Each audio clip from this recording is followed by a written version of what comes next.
আমি আমার আব্বারে দাফন করছি, মনে আছে? ডিসেম্বরের 5 তারিখ 9টা বাজে। ডিসেম্বরের 4 তারিখ মারা গেছে, 5 তারিখ 9টার দিকে দাফন করছি। কবরে নাই মা, মাটিটা আমি হাত দিয়ে ওই দিন দেখছিলাম, প্রচন্ড ঠান্ডা দেখছিলাম, অনেক ঠান্ডা, অনেক ঠান্ডা। তখন মনে হয়েছিল যে দুনিয়াতে মা বাবা সন্তানরে কত সুখ শান্তিতে রাখা যায়। শীতকালে একটা সন্তান কষ্ট পাবে, কোনো বাবা চায় না, মা চায় না।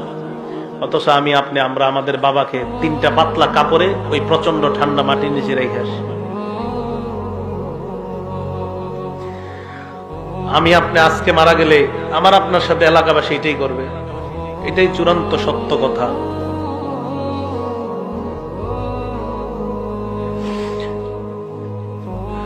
মারা যাওয়াটাই চূড়ান্ত সত্য কথা, মারা থেকে কেউ বাঁচতে পারবে না।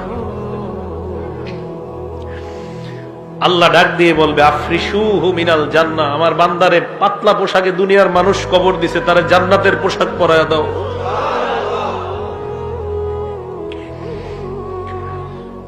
কে জানে আমার আপনার নসিবে এই পোশাক আছে কিনা।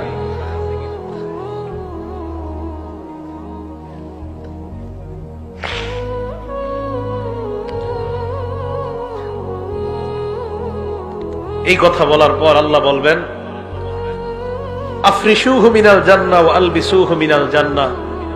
প্রথমে বলবেন আমার বান্দার কবরটা জান্নাতের বিছানা বিছায়া দাও। ওয়া আলবিসুহু মিনাল জান্নাহ, তার শরীরে জান্নাতের পোশাক পরায়া দাও।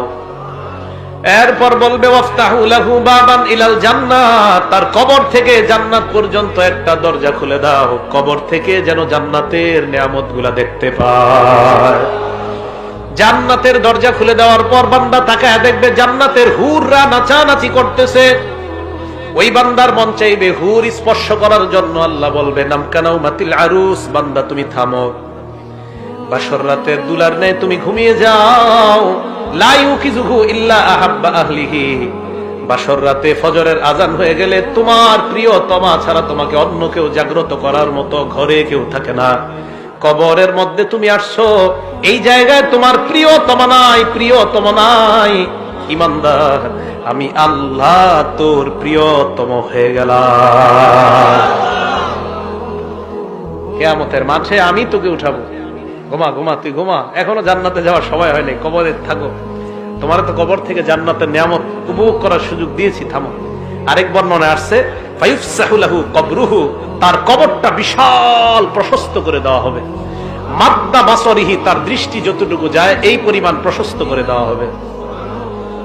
প্রিয় ভাইয়ারা, জামির দিয়ার ভাইয়ারা, আমার আপনার কবরটা, আমার আপনার মৃত্যুটা, আমার আপনার কবরটা যেন এমন কবরই হয়। আমি আপনাদের জন্য দোয়া করবো, আপনারা আমার জন্য দোয়া করবেন। কে মারা যায় এটা নিশ্চিত বলা যায় না আমি জান্নাতি, নিশ্চিত বলা যায় না আপনি জান্নাতি, নিশ্চিত বলা যায় না আমি জাহান্নামী, নিশ্চিত না আপনি জাহান্নামী। কত কিছু ভাবেন যে কত বড় হুজুর সামনে বসছে, কিন্তু আমি যদি জান্নাতি না হই কি লাভ হবে বলেন আমার এই সার্টিফিকেটের। এই জন্য মরণের চিন্তাটা খুব বেশি করা দরকার। আল্লাহ আমাদের সকলকে তৌফিক দান করেন। ওই বান্দাকে কবরের মধ্যে রাখার পর হঠাৎ ওই বান্দা যখন কবরে থাকবে, এক বর্ণনা আসছে বান্দা দেখবে তার কবরে সুন্দর একটা মানুষ। হ্যাঁ, এই তুমি কে? বলবে আনা আমালুকা সলিহ, আমি তোমার নেক আমল।